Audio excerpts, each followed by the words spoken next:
여러분 안녕하십니까. 경제현장 오늘 고광철입니다. 오늘의 주요 뉴스 전해드리겠습니다. 이창용 한국은행 총재는 경기 회복을 위한 부양책이 시급하지만 경기 부양책에만 과도하게 의존할 경우 더 큰 부작용이 나타날 수 있다고 경고했습니다. 기준금리를 과도하게 낮추면 수도권 부동산 가격 상승으로 이어질 우려가 크다는 겁니다.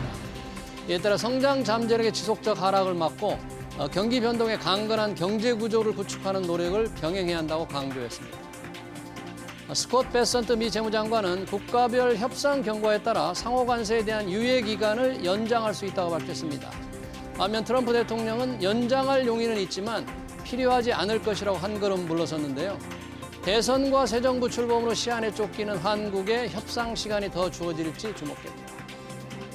현대자동차 노조가 올해 임금 및 단체 협약 교섭에서 조합원 1인당 2천만 원의 통상임금 위로금을 회사 측에 요청하기로 했습니다.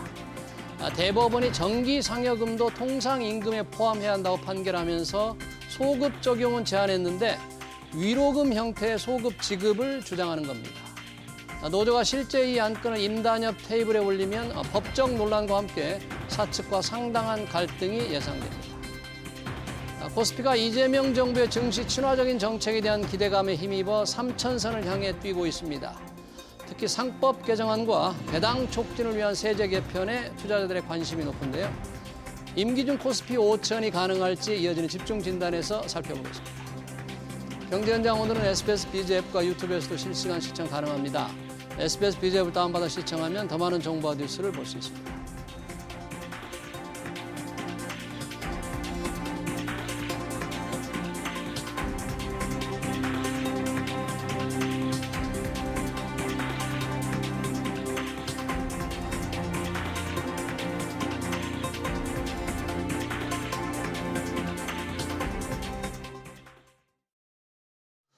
네, 코스피가 7거래일 연속 오르며 3천선을 눈앞에 두고 있습니다. 단기 과열권 진입에도 랠리가 이어질 것이라는 기대감이 높은데요. 상법 개정, 배당 촉진만으로 상승세가 유지될지 토론해 보겠습니다. 손성빈 서강대 경제학부 교수, 박석현 우리은행 WM 솔루션부 부부장 나오셨습니다. 어서 오십시오. 네, 안녕하세요. 반갑습니다. 안녕하십니까. 주가 상승세가 참 힘찹니다. 일각에서는 불기둥이다.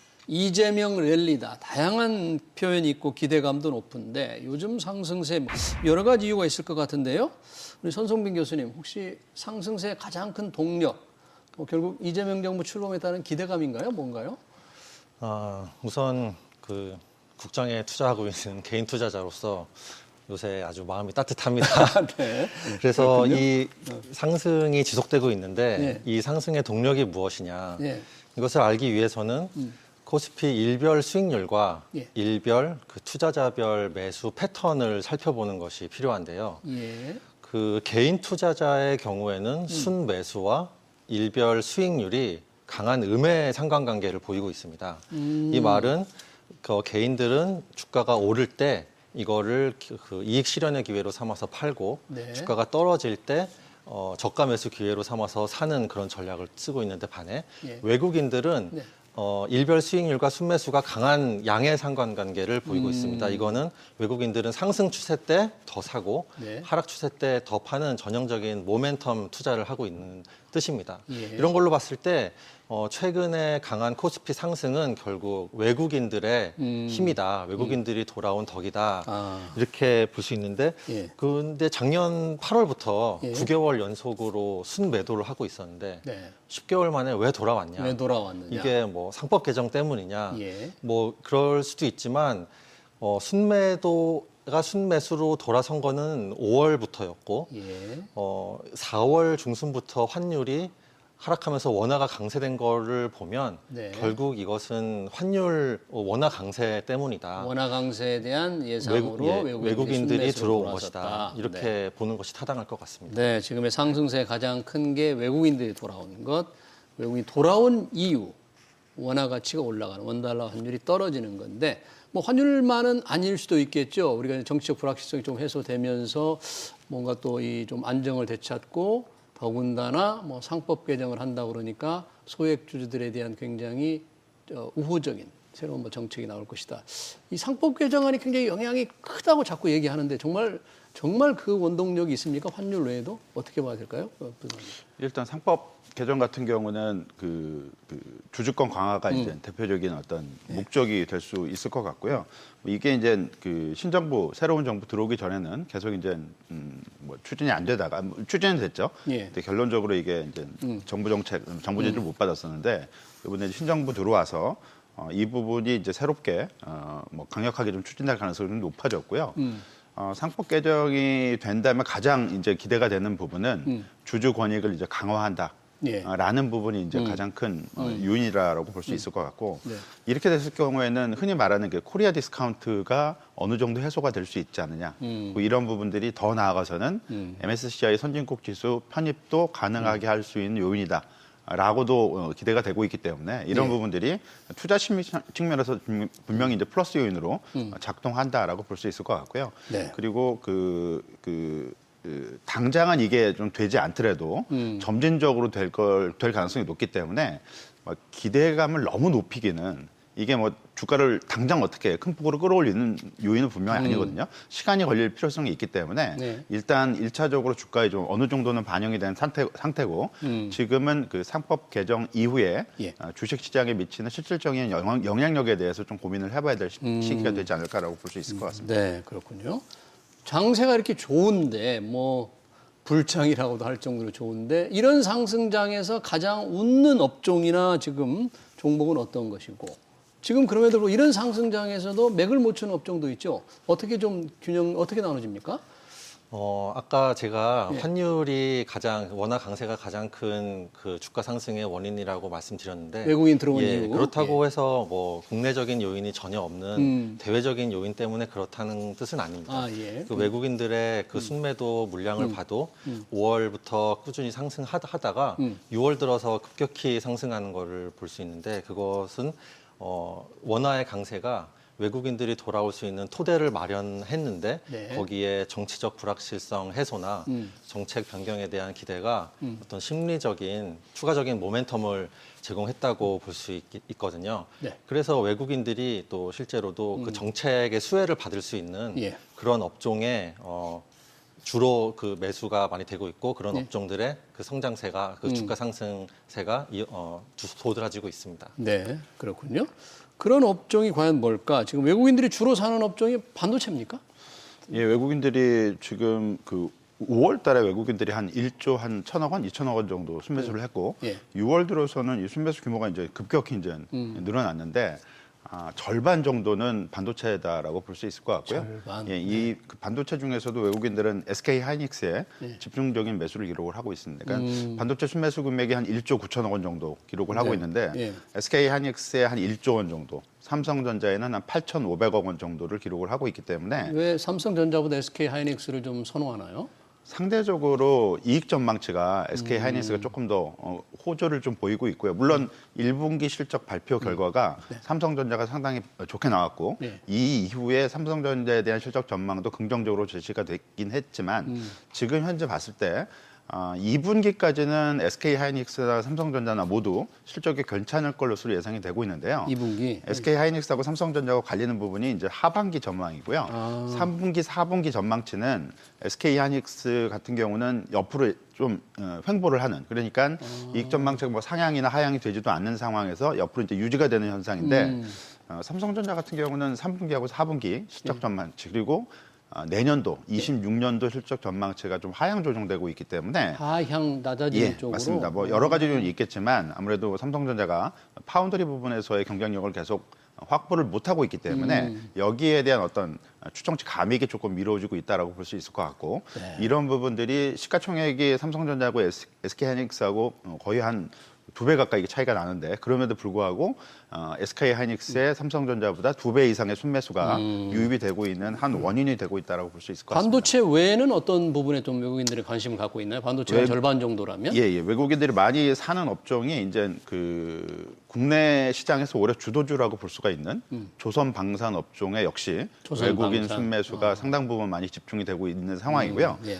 은행주에 대해서도 외국인 순매수가 여전히 유입이 되고 있는 상황이다라고 볼 수 있을 것 같습니다. 은행주. 은행주, 조선방산 은행주 등에 관심 갖고 있다.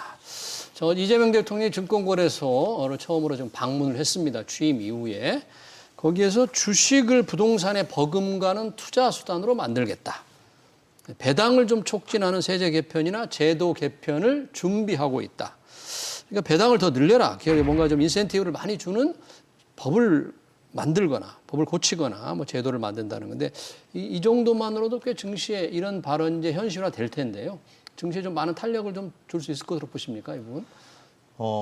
우리나라 그 주요 선진국 네. 증시들을 봤을 때 배당의 수준이 배당 성향도 낮고 배당 수익률도 낮은 것이 사실입니다. 그래서 배당을 늘린다고 하는 것이 당연히 이제 플러스 효과가 되긴 하겠지만 예.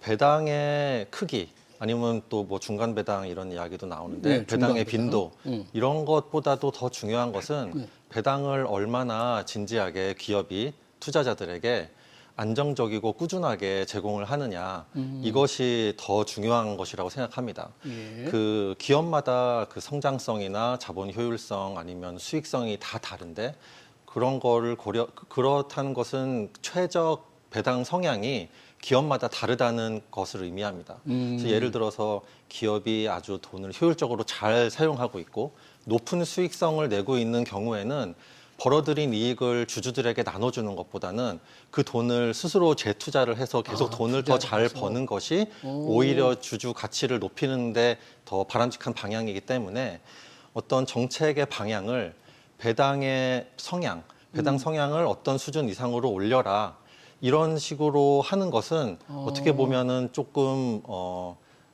좀 잘못된 인센티브 유인 구조를 줄 수도 있다. 예를 들어 그래요? 최근 발의된 법안 중에 하나는 예. 배당 성향이 35% 넘어가는 상장사에 대해서 그 배당을 분리과세하겠다. 즉 어떤 세제 혜택을 주겠다 이런 것인데 예. 다른 것들 조건이 다 일정하다고 했을 때 배당 성향이 높다는 것은 그만큼 성장성이나 아니면 수익성, 효율성이 상대적으로는 낮다는 의미거든요. 네. 그런 면에서 봤을 때 어떤 배당 성향이 높은 기업에게 더 혜택이 돌아가는 정책을 쓴다면 네. 이거는 자본시장에 있는 자본이 좀 덜 효율적이고 덜 수익성이 높고 이런 쪽으로 가게 하는 어떤 약간의 그 왜곡된 인센티브를 줄 수 있다는 것이 네. 그런 면에서 그냥 어떤 레벨을 타겟팅하는 것보다는 네. 꾸준히 주는 것이 중요하다. 예를 들어 제가 애플의 주가와 배당을 봤는데 네. 뭐 애플의 배당 수익률은 1%도 채 되지 않을 정도로 높지 않습니다. 그리고 배당 성향도 한 15% 정도인데 배당 성향이 그렇게 낮아요. 분기당 뭐 네. 한 22센트 하다가 1년 후에는 23센트, 예. 24센트 이런 식으로 매년 1센트씩 올리는 건데 이게 뭐 그걸 통해서 아주 많은 부분을 주주들에게 환원한다는 이런 의미보다는 실적이 좋을 때도 있고 안 좋을 때도 있지만 우리는 꾸준하게 배당을 한다. 그리고 배당을 줄이지 않는다. 네. 이런 거를 보여줌으로써 투자자 신뢰를 확보하는 것이거든요. 네. 우리나라도 그런 식의 접근이 오히려 더 바람직하지 않나 네, 생각합니다. 지금 방금 말씀하신 대로 지금 민주당에서는 배당 성향, 당기 순이익 중에서 배당으로 주는 돈이 한 35%를 넘으면 배당소득 분리과세, 종합과세로 무겁게 매기지 않고 분리과세하겠다는 아이디어를 내고 있는데, 안을 내고 있는데 이게 과연 만능이냐? 이런 부분, 기업들이 투자할 돈을 과연 배당으로 돌려주는 게 맞느냐? 투자 자금으로 쓰는 게 맞느냐에 대한 조금 깊이 있는 생각이 필요하다는 중요한 포인트를 좀 지적해 주셨는데 이재명 대통령은 또 뭐 중간 배당을 강조했더라고요. 네. 중간 배당이라는 게 지금 우리나라 기업들 좀 하는 것도 있죠. 어떻습니까? 중간 배당 지금 현황이라는 게. 지난해 코스피 기업 전체가 배당을 한 배당금 규모가 네. 45조 한 6천억 원 정도 배당을 했습니다. 45조요. 예, 순이익이 한 160, 한 7조 원 정도 됐으니까 배당 성향이 한 27% 정도를 기록을 했는데 27%. 예, 예. 근데 45조 6천억 가운데 중간 배당으로 나간 금액이 한 15조 원 가량이 되고요. 한 그 전체 배당이 한 3분의 1 정도죠. 네. 그리고 이제 기말 배당으로 나간 금액이 한 30조 원 정도를 기록을 하고 있습니다. 그러니까 뭐 중간 배당이 3분의 1, 기말 배당이 한 3분의 2 예. 정도를 차지했다라고 보시면 될 것 같고 네. 중간 배당은 2023년, 그러니까 전년이죠. 전년 대비 한 13%가 늘었고요. 기말 배당은 한 9.4%가 늘었기 때문에 전반적으로는 우리나라 기업들이 전체 배당에서 중간 배당 비중을 높여가는 상황에 있다라고 볼 수 있을 것 같습니다. 네. 다만 이제 기업 수로 봤을 때 코스피 200, 그러니까 코스피 200개 기업 중에 예. 중간 배당을 실시하는 기업 수는 20% 미만이기 때문에 아직 숫자는 그렇게 많지 않고요. 예. 일본하고 좀 비교를 해보면 일본 그 니케이 225 종목 중에 90% 정도가 중간 배당을 하고 있기 때문에 상당히 많이 중간 배당을 하고 있고요. 그리고 미국 같은 경우는 중간 배당 개념은 좀 약간 좀 희미하고 그거보다는 분기 배당이 있고 예. 1년에 4번 배당을 한다는 얘기죠. 대부분의 기업들이 이 4번 배당을 하고 있습니다. 예. 그러니까 특정 시기에 배당을 쏠려서 하는 게 아니라 분기 결산 때마다, 분기 실적 발표 때마다 배당을 하고 있다라는 거고요. 유럽이 우리나라하고 조금 비슷하긴 합니다. 그러니까 중간 배당을 하고 있는 유럽 기업들이 많기 때문에. 근데 좀 우리나라하고 다른 점은 배당 수익률인데 예. 아까 말씀드린 대로 45조 6천억 원 작년에 우리 기업들이 배당을 했는데 작년 말 코스피 기준으로 이 배당 수익률을 뽑아보면 한 2.4% 정도. 2.4%. 물론 뭐 그전 최근 10년 네. 기준으로 봤을 때 상당히 높은 수준이긴 하지만 직전 연도가 한 2.2%였기 때문에 이렇게 많이 높아진 거는 아니다라고 볼 수 있을 것 같고요. 예. 미국이 한 배당 수익률이 한 33%대 정도가 되고 오. 그다음에 유럽이 한 5% 정도. 유럽은 좀 약간 변동성이 있는데요. 예. 5% 정도를 기록을 하고 있기 때문에 우리나라 배당 수익률이 전반적으로는 글로벌 대비 좀 되게 낮다라고 볼 수 있을 것 같고요. 네. 미국 같은 경우는 또 배당만 하는 게 아니라 미국 기업들은 이거보다는 자사주 매입 소각이 상당히 활발한 자사주를. 네. 지역이기 때문에 미국의 배당 수익률이 좀 낮지 않냐 이렇게 봐서 전체 주주 환원율이 낮냐 절대 그렇진 않고요. 오히려 미국 같은 경우는 자사주 매입 소각 이런 부분들이 배당보다 더 활발하게 진행이 되면서 네. 주주 환원 그 수단을 자사주 쪽으로 일단 초점을 맞추고 있다라고 봐야 될 것 같습니다. 그러네요. 우리가 배당 수익률이 조금 낮아서 뭔가 이제 배당을 더 확대하도록 촉진하는 세제나 제도가 현실이 된다면 이 투자 자금의 운용 면에서 효율적 운용에서 좀 논란은 될 수 있습니다만 배당 투자를 하시는 분들, 관심 있는 분들은 이게 좀 중간 배당도 하고 또 분기 배당까지 이어진다면 뭐 생활비처럼 받아서 배당으로 조금 쓸 수 있는 뭐 그런 환경도 기대를 해볼 수도 있겠네요. 과연 배당 촉진책이 구체적으로 법으로 어떻게 적용될지 좀 지켜봐야 될 것 같습니다. 이재명 대통령 또 한 가지 얘기를 했습니다. 주가 조작 같은 불공정 거래에 대해서 원 스트라이크 아웃 그리고 부당이익을 다 환수하겠다. 이 불공정 거래 퇴치 당연히 필요할 텐데 우리가 상대적으로 지금 단속이나 처벌이 다른 나라보다 조금 약한 편입니까? 제가 법 전문가는 아니어서 조사를 저도 해봤는데 네. 제가 알아본 바에 의하면 좀 약한 편이라고 합니다. 일단 그 입증 책임이 네. 검찰이나 경찰 쪽에 있기 때문에 내부자 고발이 있지 않는 한 이거를 입증하는 것이 쉽지 않기 때문에 기소율이 높지 않고 또 기소가 된다고 해도 확정 판결이 나오고 벌금이 나오고 이렇게 하기까지 시간이 많이 걸리기 때문에 그 어떤 범죄 금액의 환수율이 30%대에 그친다고 합니다. 예.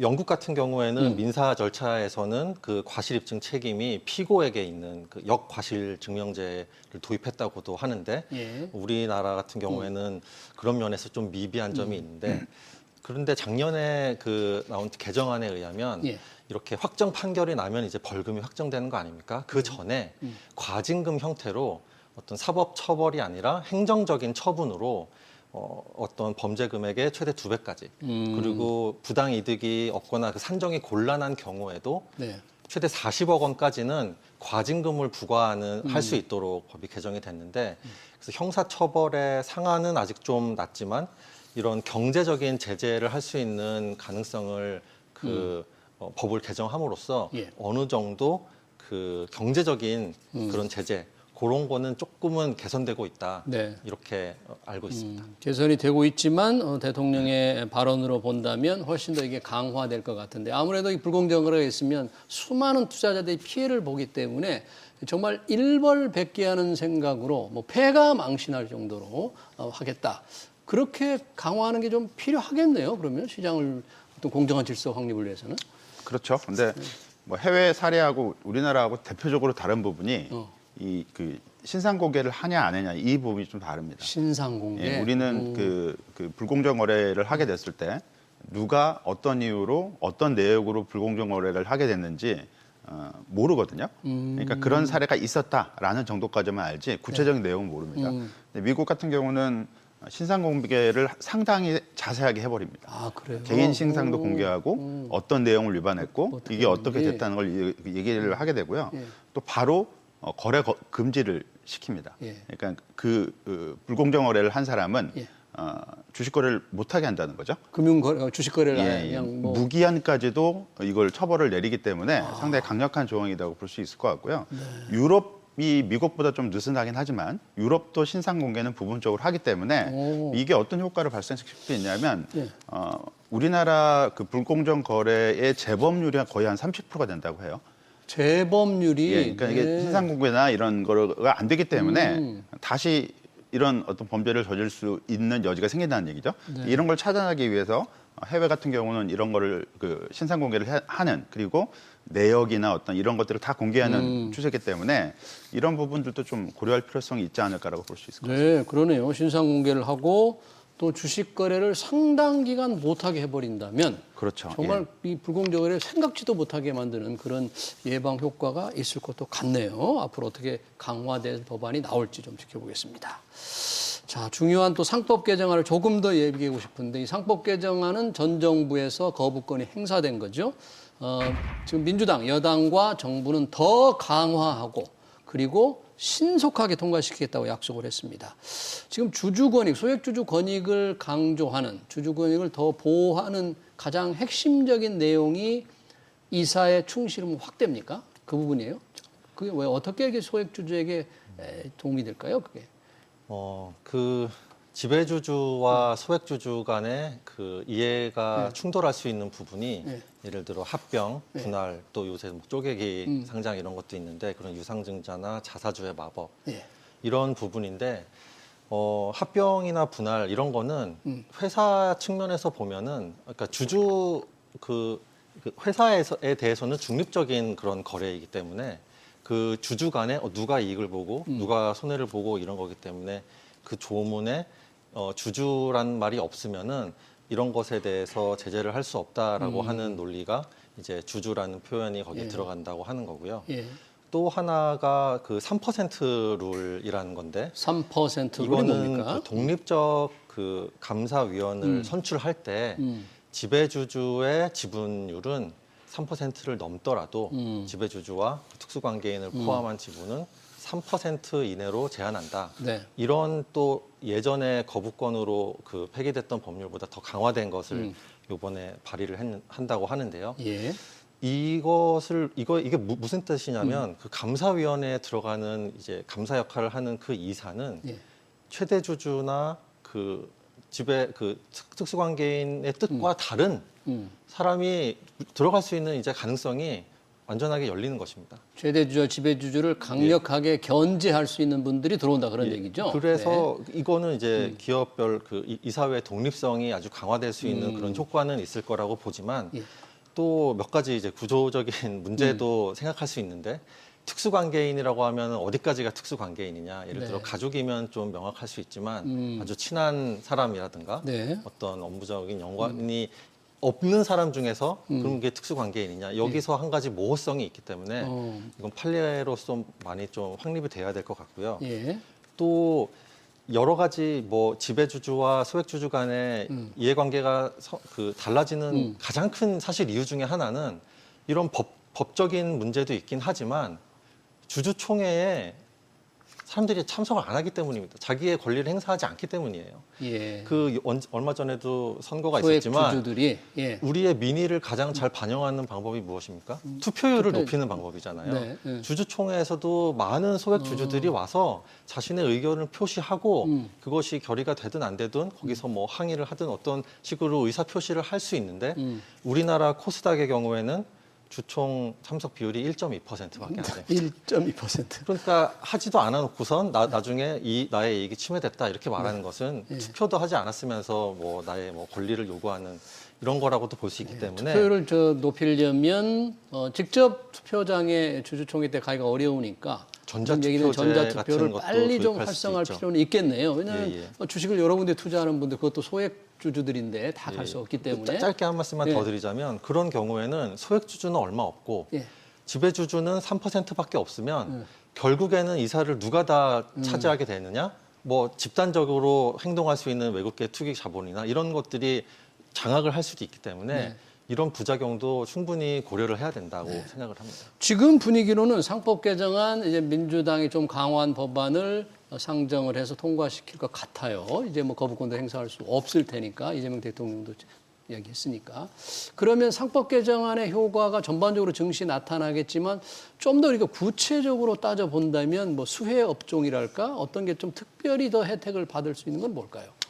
대표적으로 많이 얘기가 되고 있는 게 이제 지주회사. 지주회사로 볼 수 있을 것 같습니다. 왜 그렇죠? 지주회사들은? 지주회사가 대표적으로 밸류에이션이 상당히 낮은 섹터 중에 하나다라고 볼 수 있을 것 같고요. 네. 지금 우리나라 코스피의 PBR, 그러니까 향후 한 12개월 실적 기준 PBR이 네. 한 1배 정도라고 볼 수가 있는데 네. 지주회사 같은 경우는 이거보다 한 30%, 40% 정도 디스카운트가 돼서 지금 거래가 되고 있습니다. 1배에 훨씬 못 미치는. 예, 근데 아주 낮군요. 여러 가지 이유가 있겠지만 뭐 중복 상장 문제 음. 그리고 상속 증여에 관련된 어떤 불확실성 부분 그리고 뭐 자사주 소각이 좀 소극적으로 진행이 되고 있는 이런 부분들 예. 여러 가지 요인들이 제기가 되고 있는데 예. 이 상법 개정안이 통과가 되게 된다면 이런 부분들이 어느 정도는 해소될 수 있지 않을까라고 기대가 되고 있는 것 같고요. 예. 그런 요인으로 해서 올해 지주회사 주가가 상당 부분 많이 올라갔고 지주회사들. 예, 그리고 최근에 그 대선 이후에도 예. 이런 부분들이 상당히 주목을 받고 있는 건 사실인 것 같습니다. 다만 이제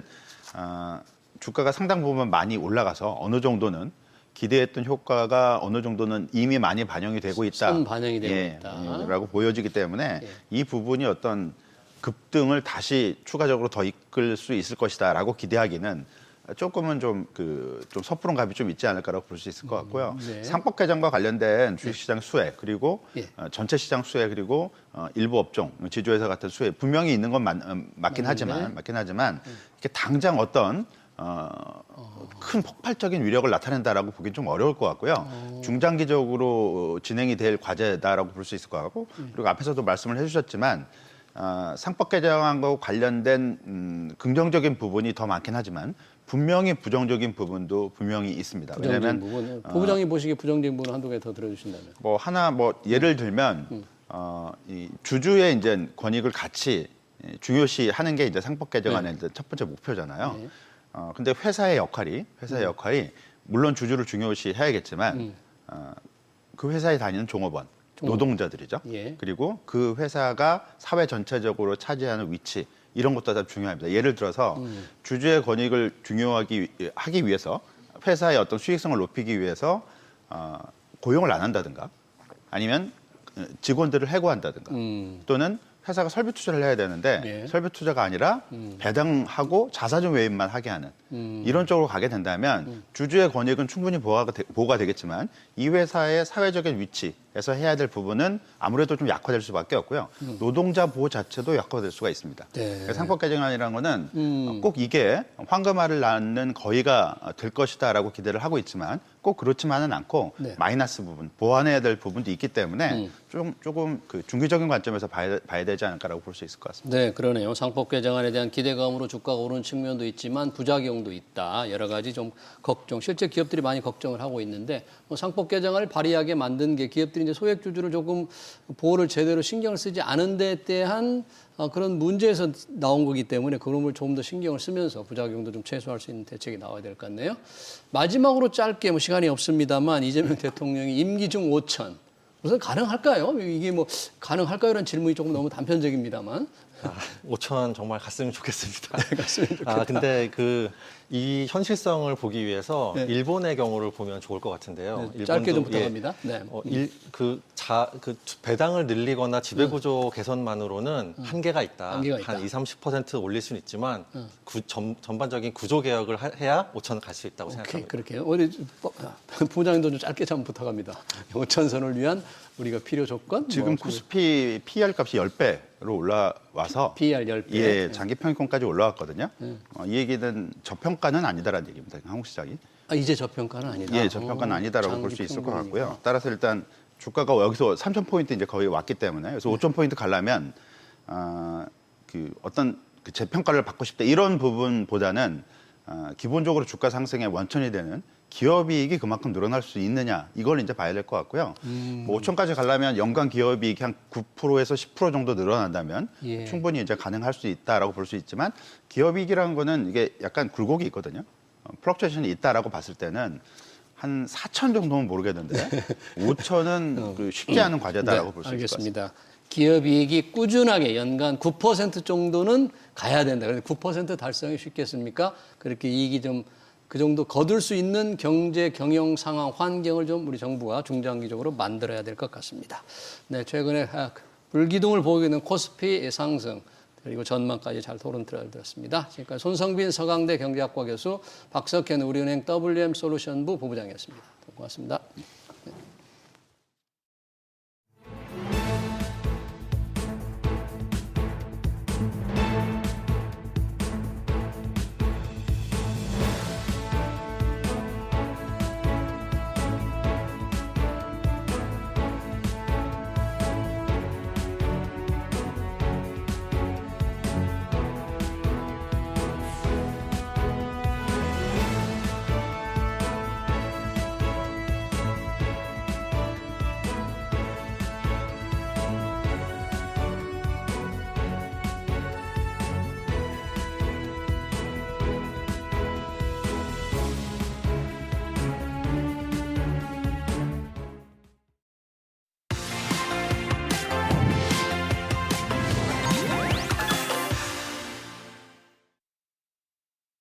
네, 이재명 대통령의 공약 중 하나가 가상자산 육성입니다. 특히 원화를 기반으로 하는 스테이블 코인 발행에 힘이 실릴 거란 관측이 나오는데요. 이를 두고 시장에선 기대감과 우려가 교차하고 있죠. 우선 스테이블 코인이 무엇인지 그리고 시장에서는 왜 이를 두고 논란이 일고 있는지 백훈종 스매시파이 대표 모시고 얘기 들어보겠습니다. 대표님 어서 오십시오. 네, 안녕하십니까. 자, 뭐 이게 갑자기 원화 스테이블 코인 얘기가 많이 나옵니다. 달러 스테이블 코인은 조금 들어봤는데 우리가 원화를 기반으로 한 스테이블 코인을 발행해야 된다. 가상자산 시장이 지금 급속히 발전하고 있으니까 해야 된다는 논란이 일고 있는데 우선 스테이블 코인이라는 게 뭡니까? 블록체인 위에 예. 우리가 평소에 쓰는 원화나 달러 같은 법정화폐를 발행을 해서 유통시키는 바로 그 코인을 말하는 겁니다. 암호화폐는 다들 익숙한 개념이실 예. 테니까요. 거래소에서 사고파고 하는 거죠. 근데 스테이블 코인은 굳이 정의하자면 거래를 하기 위한 목적이라기보다는 투자 목적이라기보다는 예. 이 실제로 사용하기 위해서 우리가 뭐 편의점이나 아니면은 식당에 가서 카드를 쓰거나 아니면 그렇게 하면서 결제를 할 때 쓰듯이 원화를 쓰듯이 스테이블 코인이라는 것도 마찬가지로 원화인데 그것을 발행한 곳이 블록체인이다. 예. 그리고 그 해당 코인의 가치가 우리가 쓰고 있는 원화와 가치가 똑같습니다. 1대1로 정확히 연동되다 보니까 원화로 발행한다면 그런 거죠. 아직 우리는 그렇죠. 없으니까요. 네. 원화로 발행한다면 예. 달러로 발행한다면 이제 달러 스테이블 달러. 코인이 되는 겁니다. 네. 그렇습니다. 지금 달러 스테이블 코인은 주로 가상자산에서 다른 코인을 사고 파는 그런 결제 수단으로 이용되고 있습니까? 주로 쓰이는 사용처는 거래소에서 거래소에서. 다른 코인을 사고 파는 용도로 사용됩니다. 달러 특히 스테이블 코인. 그렇습니다. 왜냐하면은 비트코인이 가장 많이 결제되는 통화가 달러인데요. 예. 전체 그 통화 중에서 한 70-80% 정도가 달러로 비트코인이 거래가 됩니다. 네. 그러면은 우리가 일반적으로 원화를 넣고 비트코인을 사듯이 달러를 넣고 비트코인을 산다 생각할지 모르지만 그렇지가 않고요. 예. 바이낸스라고 하는 예. 전 세계 최대의 거래소가 있습니다. 이곳은 역외 거래소라서 실제 달러나 원화 같은 법정화폐를 받아주지를 못해요. 예. 그럼 이곳에서는 무엇으로 거래를 하느냐? 바로 달러 기반 스테이블 코인인 USDT로 거래를 합니다. 그래서 가장 많이 쓰이는 스테이블 코인이 예. 바로 USDT입니다. USDT 그렇다 얘기죠. 근데 트럼프 대통령이 들어서면서 원래 가상자산을 뭐 육성하겠다고 계속 약속을 해왔지만 달러 스테이블 코인을 적극적으로 지지하고 확산시키고 있는데 이 미국의 행정부의 이 의도 이유는 뭡니까? 달러 스테이블 코인을 적극적으로 발행하는 이유. 달러의 새로운 수요처를 찾고 있는 와중에 좋은 수요처를 발견한 거죠. 달러 기반 스테이블 코인을 발행하는 예. 이 테더라고 하는 회사 테더. 또는 서클이라고 하는 회사 두 개가 가장 큰데요. 이 회사들이 스테이블 코인을 발행하는 만큼 미국채를 사기 때문입니다. 미국 국채를 왜 사죠? 그때? 담보물을 100% 이상으로 유지를 하면서 해당 스테이블 코인의 가치를 유지를 하는 거죠. 코인 가치를 유지하려면 그만큼의 미국 국채, 안전한 국채를 담보로 가지고 있어야 된다 그런 얘기네요. 그렇습니다.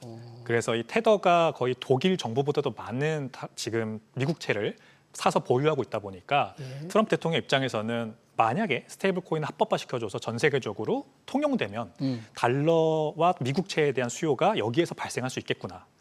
미국은 지금 적자 재정 2조 달러를 운영하는 국가 아닙니까? 빚이 엄청 많죠. 예, 네. 7조 달러의 지출, 5조 달러의 세수. 그래서 2조 달러의 적자 재정으로 운영되는 나라입니다. 예. 여기에 플러스 이자 비용 1조 달러까지 더하면 기본적으로 매년 3조 달러의 국채를 발행해야 되는 나라예요. 그리고 이 금액이 점점 늘어납니다. 예. 이런 상황에서 중국과 일본은 더 이상 미국채를 안 사고 있잖아요. 그러다 보니까 새로운 수요처가 필요한데 네. 이 새로운 수요처가 바로 스테이블코인이다. 아. 이렇게 생각을 하는 겁니다. 스테이블 코인을 많이 발행하면 할수록 담보 형태로 미국 국채를 사야만 되니까 미국 정부가 발행하는 국채를 잘 팔 수 있을 것이다. 이게 뭐 미국에서는 굉장히 많이 지금 스테이블 코인이 발행되고 있는 거죠. 뭐 발행량이 굉장히 많습니까? 수조 원에 달하고요. 예. 점점 더 가파르게 늘어나는 추세입니다. 가파르게. 기존에는 말씀하신 것처럼 거래소에서 다른 코인, 알트코인, 비트코인들을 사기 위한 용도로만 썼다면 예. 지금은 2024년부터인데 지난 1년, 2년 동안에는 비트코인을 사기 위한 용도가 아니라 일상생활 결제 수단으로 자리매김하기 시작했거든요. 그래요? 이 달러를 수요하는 사람들이 전 세계에 너무 많습니다. 근데 기존 은행망으로는 달러가 잘 유통되지 못했던 곳에 이제 달러 스테이블 코인이 들어가면서 네. 이 사람들의 니즈를 충족시켜 주고 있고 이게 일상생활 결제 수단으로까지 쓰이고 있습니다. 그래요. 만약에 달러 스테이블 코인의 담보인 미국 국채 가격이 떨어져 버린다면 뭐 100% 담보라고 했는데 이론상으로 한 20% 가격이 떨어졌다. 그러면 담보가 80원으로 줄잖아요. 그러면 그 스테이블 코인을 조금 불안하게 보고 뭐 그런 문제가 생기지 않을까요? 그런 문제가 생길 수 있죠. 그래서 초과 담보 비율을 유지하는 경우가 대부분입니다. 초과 담보 비율. 100에서 110% 또는 120%까지 이 현금 및 현금 등가물 담보물 비율을 유지를 하면서 혹시라도 미국채 가격이 폭락했을 때 네. 발생할 수 있는 담보 청산 위기를 극복을 하려고 하고요. 테더 같은 최대 스테이블 코인 발행사 같은 경우는 금과 비트코인도 같이 사놓습니다. 금과 비트코인도 네. 담보물 형태. 담보물 형태로. 비트코인은 약 10,000개 이상이 있다고 하고 금은 50톤 이상이 있다고 하거든요. 예. 그래서 혹시라도 미국채 가격이 떨어져도 이 담보물들로 보전이 가능한 형태로 만들어놨죠. 그러네요.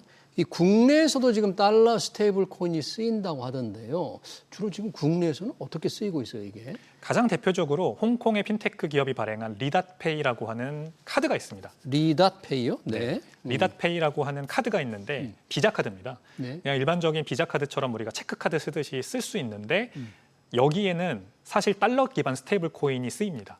그래서 해외에서 네. 우리나라에 여행으로 는 관광객이나 아니면 심지어 내국인들도 그 리닷페이 비자 카드를 발급받으면 여기에 USDT 스테이블 코인을 충전을 할 수가 있어요. 예. 그리고 그것을 가지고 가서 가맹점에서 결제를 하면 그 결제를 받는 사장님은 원화로 받지만 예. 쓰는 사람은 USDT를 쓰는 네, 그런 형태의 소비가 가능합니다. 그래서 국내에 들어온 외국인 관광객들이 리닷페이 카드를 가지고 와서 그대로 결제하는 경우가 많고 일반 카드처럼 쓸 수 있는 거예요? 일반 카드처럼 쓸 수 있습니다. 그리고 국내에 또 그 스테이블 코인을 그 원화로 환전해주는 ATM기도 생겼다고 하더라고요. ATM기에서. 네, 그래서 외국인 관광객들만 쓸 수 있다고는 합니다, 여전히. 예. 그래서 스테이블 코인을 입금하고 그 ATM 기계에다가 그거를 원화로 출금해 갈 수 있는 그런 ATM기도 서울 도처에 지금 만들어지고 있다고 하네요. 네. 이게 뭐 달러 스테이블 코인이 뭐 환전하기 굉장히 일반 환전에 따른 시간이라든지 기일이라든지 수수료가 높은데 그거에 비하면 유리하다고 하는데 어떤 차이가 있는 거예요? 일단 결제를 받으시는 사장님 입장에서는 바로 결제가 이루어지니까 좋을 겁니다. 바로 결제가 이루어지니까. 네, 왜냐하면 카드는 뭐 하루 정도 또 걸린다고 봐야 되겠죠? 하루 그렇죠. 이틀. 한 3일 정도 걸립니다. 사흘 정도. 네. 네. 근데 즉시 파이널 세틀먼트라고 하죠. 최종 결제까지 이루어지니까 바로 현금이 들어와서 좋다. 하지만 쓰는 사람 입장에서는 그렇게 좋은지 잘 모르겠습니다. 쓰는 사람한테는 왜냐하면- 쓰는 사람이 좋아야 될 텐데. 그렇죠. 네. 왜냐하면 블록체인이라고 하는 네트워크를 사용하다 보니까 예. 기본적으로 수수료가 높을 수밖에 없어요. 아, 거기도 또 수수료가 있는 거예요? 그렇습니다. 블록체인 네트워크 수수료는 뭐 계속해서 가변적으로 바뀌기 때문에 만약에 혼잡도가 몰릴 때는 한 1,000원 쓰려고 카드를 썼는데 수수료만 1,000원이 나오는 경우도 있거든요. 오, 그러니까 사용성 면에서는 좀 좋지 않다. 어, 그렇게 생각하시면 되겠습니다. 소액으로는 그럴 수 있는데 만약에 거액으로 쓸 때는 조금 수수료가 적을 수도 있을 것 같은 생각이 드는데 그런 사용하는 사람의 쓰임새를 보면 왜 근데 원화 스테이블 코인을 발행해야 된다, 발행하자 이재명 대통령도 공약을 했는데 왜 이런 논의가 나오는 겁니까? 달러 스테이블 코인이 다 활용되고 있는데. 왜냐하면 달러 스테이블 코인이 본격적으로 미국에서 법제화가 되고 예. 전 세계적으로 대중성이 확대되면 예. 우리나라의 달러 기반 스테이블 코인 경제가 만들어질 거로 걱정을 하는 거죠. 우리나라에. 네. 그러니까 달러 기반 스테이블 코인으로만 결제를 주고받는 상황이 발생하면 예. 원화의 통화 주권이 흔들릴 수 있다라고 보는 겁니다. 통화 주권이 흔들린다. 그렇습니다. 우리나라 정부나 중앙은행은 원화로 세금을 걷고 원화로 월급을 주게 만들고 네. 이렇게 함으로써 이 통화 주권이라는 거를 유지를 하고 있는데 네. 그냥 달러 기반 경제가 만들어져 버리면 이제 원화의 가치도 떨어질 수 있고 그만큼 통화 컨트롤하기도 어려워지는 그런 예. 상황이 발생할 수 있죠. 그래서 똑같이 우리도 원화 기반 스테이블 코인을 만들면 예. 달러처럼 마찬가지 효과로 전 세계적으로 또는 뭐 내국 안에서도 이 원화의 사용성이 늘어나면서 달러 기반 이 경제가 커질 때 원화 가치가 떨어지는 것을 막을 수 있지 않을까 이렇게 보는 겁니다. 아, 그래요. 달러 기반의 스테이블 코인 경제가 되기 전에 그래서 금융 주권을 지키기 위해서 원화 스테이블 코인을 만든다. 네. 만들어졌다고 가정한다면 어떤 편리가 있을까요? 쓰는 사람의 기준에 원화 스테이블 코인을 제가 어디다 좀 쓸 수 있어요? 그걸? 저는 쓰는 사람 입장에서는 큰 장점이 없다고 생각합니다. 큰 장점이 없다. 네, 원화 스테이블 코인이 만약에 내가 지금 당장 선택지가 있다. 카카오페이나 토스페이를 기존에 써왔던 사람이 예. 원화 스테이블 코인이라는 선택지가 있다고 했을 때 굳이 거기로 갈 만한 이유가 없다. 이거는 확실합니다. 아, 이미 각각 다양한 우리 간편 결제 시스템이 돼 있고 그렇죠. 또 카드 같은 게 굉장히 우리는 편리하게 돼 있는데 맞습니다. 거기에 원화 스테이블 코인 거래 결제 방식이 나타난다고 해서 특별한 더 효용성이 없을 것 같다. 그런 없을 얘기예요? 것 같습니다. 저는 만약에 원화라는 통화가 달러처럼 예. 전 세계에 수요가 있고 예. 그만큼 더 멀리 더 빠르게 퍼져나가야 하는 그런 통화라면 예. 이제 전문 용어로는 기축통화라는 말을 쓰지 않습니까? 기축통화 그렇죠. 달러는 우리나라가 기축통화입니다. 아니죠. 기축통화는. 우리나라는 아닙니다. 준 지불 통화도 아니고 네. 가치 여장 수단도 아니고 런던, 홍콩 또는 뉴욕 같은 전 세계에서 가장 큰 외환 거래소에서 우리나라 원화가 그 어떤 용도로도 쓰이지 않습니다. 그렇기 때문에 원화 스테이블 코인이 필요가 없는 거예요.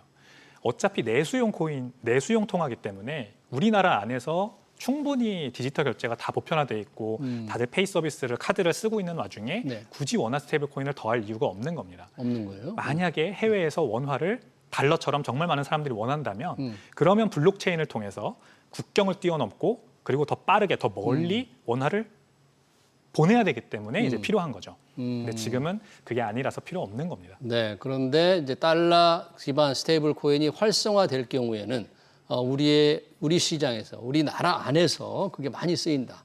그럴 경우에는 우리 경제가 아까 달러화 되니까 어떤 금융 주권 차원에서 우리도 발행하자고 하지만 정작 발행됐을 때는 수요가 과연 있을 것인가는 좀 의문이 든다 그런 얘기인데 이렇게 생각해 볼 수도 있겠네요. 만약 우리 K-팝, K-드라마가 인기가 있잖아요. 이 K-팝과 K-드라마를 연계해서 외국 사람들이 여기 뭐 투자를 한다거나 뭐 뭔가 뭘 사거나 할 때 좀 이용될 수는 좀 있지 않을까요? 네, 그런 이제 국소적인 부분에서 원화 스테이블 코인이 잘 활용될 수는 있을 것 같아요. 가장 대표적으로 말씀하신 우리 산업이 해외에서 큰 인기를 끌 때 그러니까요. 해외에 있는 사람들이 그 서비스를 이용하기 위해서 네. 원화를 사용해야 되잖아요. 네. 그럴 때 원화 스테이블 코인이 잘 사용될 수는 있겠죠.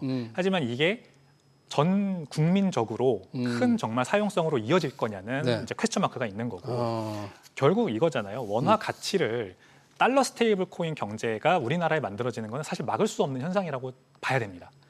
이 스테이블 코인이라는 걸 통해서 달러가 국내로 막 들어올 텐데 네. 리닷페이 같은 카드가 대표적이고 이미 쓰이고 있다. 네. 이거를 막기 위해서 원화 스테이블 코인을 발행하는 거는 좋은 솔루션은 아니고요. 원화 가치가 결국 절하되는 걸 막아야 되는 거라면 비트코인을 사야 됩니다. 비트코인을 사야 된다? 국가적으로 비트코인을 비축해야 됩니다. 왜요? 왜냐하면 원화 가치를 지금 국가가 결국 GDP를 많이 올리던가 아니면 어떤 식으로는 성장을 해야 원화 가치가 주요국 통화 대비해서 절상되지 않겠습니까? 근데 국내 그 이창용 총재님도 말씀하셨지만 사실 0%대 성장을 지금 하고 있는 와중에 드라마틱한 변화를 이끌어낼 수 없다. 그 GDP 성장에 있어서 그러면 뭔가 하드 에셋이라고 하는 경화를 국가 차원에서 비축함으로써 통화 가치를 보존을 해야 돼요. 네. 금 같은 게 대표적이죠. 근데 비트코인은 아직까지 많은 국가들이 비축하지 않고 있지 않은 블루오션이기 때문에 우리나라가 먼저 선제적으로 나서면 좋죠. 지금 이창용 하는 총재 얘기를 했는데 그런 얘기를 했네요. 이제 그 원화 스테이블 코인이 발행될 거라는 전제로 한 얘기입니다만 그 발행을 은행이 아닌 금융회사들이 마음대로 발행하면 통화 정책의 유용성이 떨어질 수 있다. 뭔가 중앙은행은 이걸 굉장히 싫어하는 것 같은 말이네요. 중앙은행이 왜 자체적인 중앙은행 디지털 화폐를 발행하기 위해서 준비하고 있는데 이 디지털 화폐와 원화 스테이블 코인은 조금 상충되나 서로 좀 원치 않는 모양이죠. 이창용 총재는 어떻게 보세요?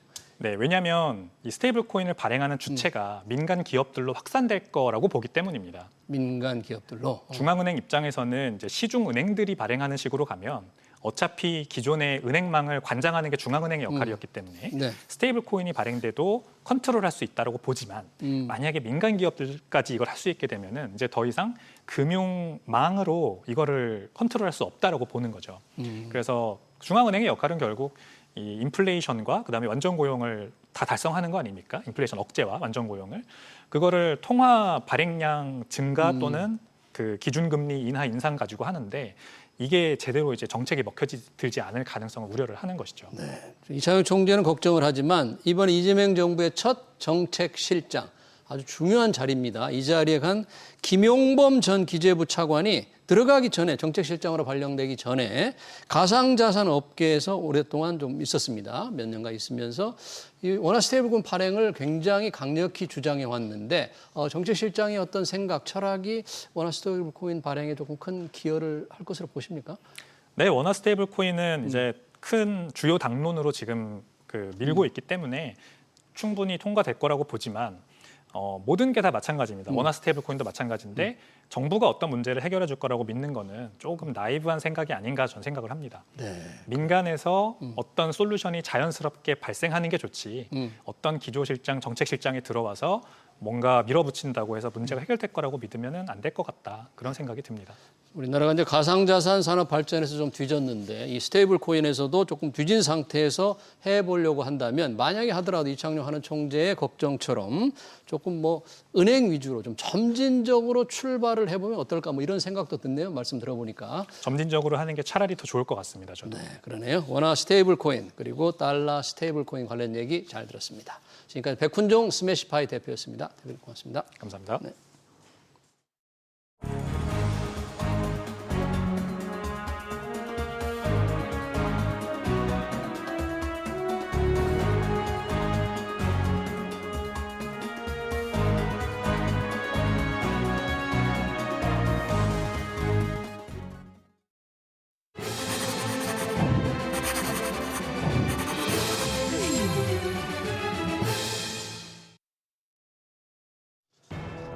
네, 코스피가 어느새 2,900을 넘어 3,000 달성을 코앞에 두고 있습니다.